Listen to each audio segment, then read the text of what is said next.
दोस्तों नमस्कार। गांव का लड़का करोड़पति कैसे बन सकता है या एक गांव वाले पैसे वाले कैसे बन सकते हैं। प्रेजेंट टाइम में मैं बता दूं, सबसे ज़्यादा गरीबी एक गांव एरिया में ही है। आखिर गांव के लोग ऐसा क्या करें जिससे वो लाखों रुपए कमा सकें और अपनी खुशहाल ज़िंदगी गुजार सकें। तो इसके लिए इनके 2 से 10 काम करने होंगे और वो काम अगर 10 काम आप अपने लाइफ में अप्लाई करते हो तो गांव के लोग सुरक्षित सक्सेसफुल ज़िंदगी अपनी गुजार सकते हैं। मतलब उनको किसी भी तरीके की तकलीफ नहीं होगी। सबसे पहला सिस्टम क्या होता है, सबसे पहली चीज़ क्या आती है कि जो गांव के लोग हैं ना, उन लोगों को, सभी लोगों को कमाना होगा। आपने ज़्यादातर देखा होगा गांव में 60% लोग जो है वर्कलेस होते हैं। उनके पास किसी भी तरीके का कोई भी काम नहीं होता। वो फ्री में अपना टाइम इधर उधर गपशप में बिताते रहते हैं। एक गांव के आदमी से अगर पूछोगे ना भैया, अगर 10 किलोमीटर आगे किसी का घर पूछोगे वो तुरंत बता देंगे।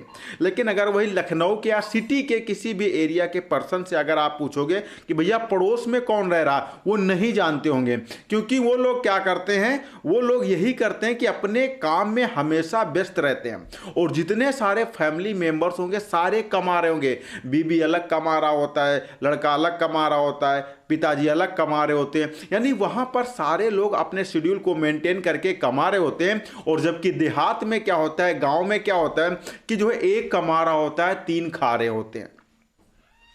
नंबर 2 क्या आता है, जो सिटी के एरिया के जो लोग होते हैं, जो सिटी के एरियाज के लोग होते हैं, वो लोग अपना टाइम जो है सही से यूज करते हैं और दिखावे की ज़िंदगी नहीं जीते हैं। लेकिन जो गांव एरिया का आदमी होता है वो 50 से 60% अपना पैसा दिखावे की ज़िंदगी में अपना बर्बाद कर देता है और बाद में वो कहीं के नहीं रहता। यानी कि वो दिखावे में अपना सारा पैसा बर्बाद कर देता है कि देखो मैं अमीर हूँ। लेकिन एक किसी भी सिटी का आदमी वो ऐसा नहीं करता। तो ये चीज़ भी आपको अवॉइड करना होगा कि दिखावे की ज़िंदगी आपको नहीं जीनी है, जो रियल ज़िंदगी उसे जीनी है। आखिर किसी को दिखा दोगे कि आप पैसे वाले हो तो इससे क्या हो जाएगा, है ना, ये चीज़ होती है।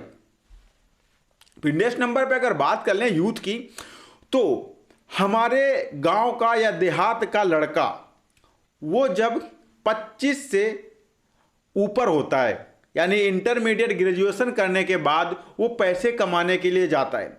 लेकिन एक सिटी का लड़का वो क्या करता है, वो 15 से 18 साल का जैसे होता है वो अड़ोस पड़ोस के लड़कों को ट्यूशन पढ़ाना स्टार्ट कर देता है, कोई ना कोई अर्निंग सोर्सेस क्रिएट करना स्टार्ट कर देता है। तो अगर गांव के लोगों को भी करोड़पति बनना है, पैसे वाले बनना है, अपनी खुशहाल जिंदगी जीना है, तो उन लोगों को क्या करना होगा, सबसे पहले अपने बच्चों को अर्निंग आइडियाज, पैसे कमाने के बारे में सिखाना होगा, उनको रिस्पॉन्सिबिलिटी देना होगा, उनके ऊपर जिम्मेदारियां डालना होगा, तभी वो आगे निकल पाएंगे सिटी के तरीके से, शहर की तरीके से। अगर आप ऐसा नहीं करते कि जो है अपने बच्चों को 25 साल के बाद जब कोई कंपनी में जाकर के इंटरव्यू देते हैं, फिर वो 10-12 साल तक किसी तरीके से निपटाते हैं, फिर उनकी शादी हो जाती है और उनकी सारी लाइफ समाप्त हो जाती है। लेकिन अगर पहले से लड़का अर्निंग सोर्सेस में जुट गया है, उसको दुनियादारी के बारे में पता चल गया है, तो 100% वो आगे निकल सकता है। तो ये चीज आ जाती है। फिर नेक्स्ट नंबर पे क्या आता है, घिसे पिटे ऐसे जो है एजुकेशन, घिसा पिटा एजुकेशन गांव वालों को ज्यादातर होता है। जो एजुकेशन सिटी में पिट चुका होता है, मुंबई, हरियाणा, ऐसे जो है लखनऊ है, ऐसे बहुत सारे जो है सिटीज हैं, जो एजुकेशन वहां पर पिट चुका होता है, वो एजुकेशन गांव के देहात के लोग कर करके अपना कॉलर ऊंचा करते हैं और आपस में बात करते हैं कि भैया मैं अपने लड़के को एमबीए करवा रहा हूं, कोई कहता है मैं अपने लड़के को बीएससी करवा रहा हूं, कोई कहता है कि मैं अपने लड़के को पॉलिटेक्निक करवा रहा हूं। लेकिन एक चीज उनको नहीं पता कि पॉलिटेक्निक वाला बंदा 15,000 रुपए की नौकरी करता है, आईटीआई वालों का काम करता है। एमबीए वाला बंदा प्रेजेंट टाइम में क्या करता है, मार्केटिंग कर रहा है, वो मार्केटिंग बेच रहा है, सामान बेच रहा है। जबकि एमबीए वाले को क्या करना चाहिए आपको भी पता होगा, है ना। ये चीज प्रॉब्लम्स आ रही है यहाँ पर। बीएससी वाला लड़का किसी भी मॉल में जाकर के कपड़े बेच रहा है ना, ये चीज होगी। तो ऐसे ऐसे डिप्लोमास, नए नए डिप्लोमास बन रहे हैं, वो करो। लेकिन प्रॉब्लम क्या होगी, उनको बारे में उनकी इतनी इंफॉर्मेशन नहीं होती, इतनी पहुंच नहीं होती, जिसकी वजह से वो घिसी पिटी डिग्रियां कर लेते हैं और जो है वो जो पैसे नहीं कमा पाते। फिर वही नेक्स्ट नंबर की अगर बात करें तो सबसे जबरदस्त सिस्टम ये होता है कि अगर सिटी में आप जाओगे तो सिटी में अगर आप किसी के यहाँ जाओगे ना तो वहाँ पर आप लिमिटेड समय मिलेगा और सबसे पहले पूछेंगे भैया आपको जाना कब है। लेकिन अगर वही किसी के गांव में जाते हो तो 10-10 दिन पड़े रहो, कोई प्रॉब्लम्स नहीं होती। वो आपसे कभी नहीं कहेंगे भैया हमारे यहाँ से जाओ, और जब आप जाने लगोगे तब आपसे कहेंगे कि ऐसा है और 2 दिन रुक जाओ। साथ ही साथ कोई रिलेशन का कोई भी मेंबर्स अगर आता है तो लोग 2-4 लोग उसको पकड़ के बैठेंगे चारों तरफ से, उससे बात करते रहेंगे, अकेला कभी नहीं छोड़ेंगे। लेकिन अगर वही सिटी में चले जाओ तो वहाँ पर भी ऐसा नहीं होता। वहाँ पर लोग समय का सदुपयोग करते हैं, दुरुपयोग नहीं करते। अगर वही नेक्स्ट नंबर की बात करें कि और भी कैसे आदमी अपने आप को इम्प्रूव करे, तो इम्प्रूव करने का तरीका सबसे सेविंग आता है, कि सेविंग आता है अपने पैसे को सेव करो। आखिर गांव के एरिया के लोग जो अपने पैसे को सेव करते हैं वो बैंक में रखते हैं, और जब उनको आवश्यकता होती तो वहां से पैसा निकाल करके लाते हैं और फिर खर्चा करते हैं। बाकी जो सिटी एरिया के लोग हैं वो लोग क्या करते हैं, अपने पैसे को इन्वेस्ट करते हैं। अगर कुछ नहीं होगा तो एफडी करवा देते हैं, वहाँ भी 10% उनको रिटर्न मिल जाता है।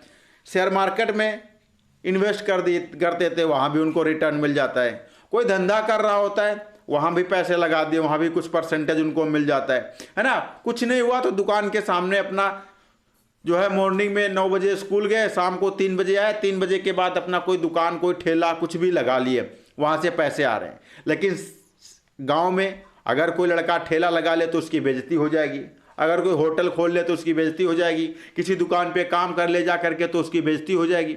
ये प्रॉब्लम गाँव में होती है। सिटी में कोई शर्म नहीं होती है, वो एक बंगले से लेकर के 3 बंगले तक खरीद लेंगे, लेकिन अगर वो चाट पकौड़ी बेच रहे होंगे तो वही बेचेंगे। लेकिन गांव के एरिया में लोग सबसे ज़्यादा शर्म करने वाले हैं। अगर एक भी पॉइंट गलत है तो कमेंट्स करके जरूर बताना, अगर सही है तो इसे हर एक किसी के पास शेयर करना, और जिसके माध्यम से आपको वीडियो मिला उसे थैंक जरूर बोलना कि उसने कुछ सोच समझ के आपको वीडियो सेंड किया है। अगर नेक्स्ट नंबर पे बात करें तो सबसे ज़्यादा प्रॉब्लम्स गाँव में क्या है, अगर गाँव वाले चाहें तो खेती से करोड़ों रुपए कमा सकते हैं, और कुछ ऐसे चुनिंदा लोग हैं जिनकी स्टोरी आप गूगल पे, फेसबुक पे, यूट्यूब पे, लिंक्डइन पे देखते रहते होंगे। कोई जो है खेती से, फार्मिंग से जो है करोड़पति बन गया, लाखों रुपए की कंपनी तैयार कर ली। लेकिन और कुछ लोग प्रेजेंट टाइम में कुछ पैसों के लिए मर रहे हैं, प्रधान के चक्कर काट रहे हैं कि भैया हमको मनरेगा का कुछ कार्ड बन जाए, मेरा राशन कार्ड बन जाए, मेरा खेती का कार्ड बन जाए, है ना, ये सारी चीज़ें मुझे आवास मिल जाए। लेकिन सिटी में ऐसा नहीं होता, वो लोग ऐसा नहीं करते हैं। वो लोग खुद जो सर्वे होगा जैसा भी होगा लिख लिया जाएगा, लेकिन वो पीछे नहीं घूमते, किसी के लटकते नहीं है पीछे के। जितना इज्जत यहाँ पर आप एक ग्राम प्रधान को देते हो, सिटी में उतनी इज्जत आईपीएस अधिकारी को भी कोई हालचाल नहीं पूछता।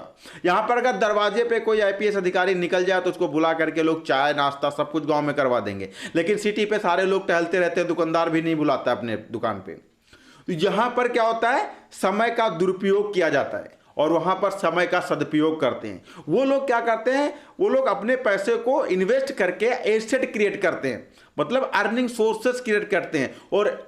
और यहां पर क्या होता है, गांव देहात में लोग लायबिलिटी क्रिएट करते हैं। लायबिलिटी 4 व्हीलर लेकर के आएंगे, दरवाजे पे खड़ी होगी, 8 लाख 7 लाख लगा करके लेकर के आए, दरवाजे पे खड़ी सिर्फ। लेकिन अगर वही सिटी में खरीद करके लेकर आएंगे तो ओला में लगा देंगे, उबर में लगा देंगे, यानी कि जो है टैक्सी सर्विस में दे देंगे, रोज का पैसा उनको आएगा। ये चीज़ होती है, ऐसा सिस्टम होता है। अगर उनके पास थोड़ी सी जगह पड़ी है ना तो किसी को किराए पे दे देंगे, छत पड़ी टावर लगवा देंगे, कोई नुक्कड़ पे जमीन पड़ी है तो वहाँ पर फ्रेमिंग करवा देंगे, किसी कंपनी का एडवर्टाइजमेंट करवा देंगे। यानी कि वो हर तरीके से पैसे के बारे में सोचते हैं। लेकिन अगर गांव के बंदे के बारे में मैं बात करूं तो हर तरीके से किसके घर में क्या हो रहा है, किस तरीके से कौन प्रॉब्लम में घिरा हुआ है और किस तरीके से कौन आगे निकल रहा है, ये चर्चाएं होती हैं एक गांव में। तो बहुत सारे पॉइंट्स अभी बाकी हैं, तो वो अगले वीडियो में शेयर करूंगा। मिलता है आपकी इसी अमेजिंग और फैक्टेबल वीडियो में, तब तक के लिए दीजिए इजाजत, नमस्कार।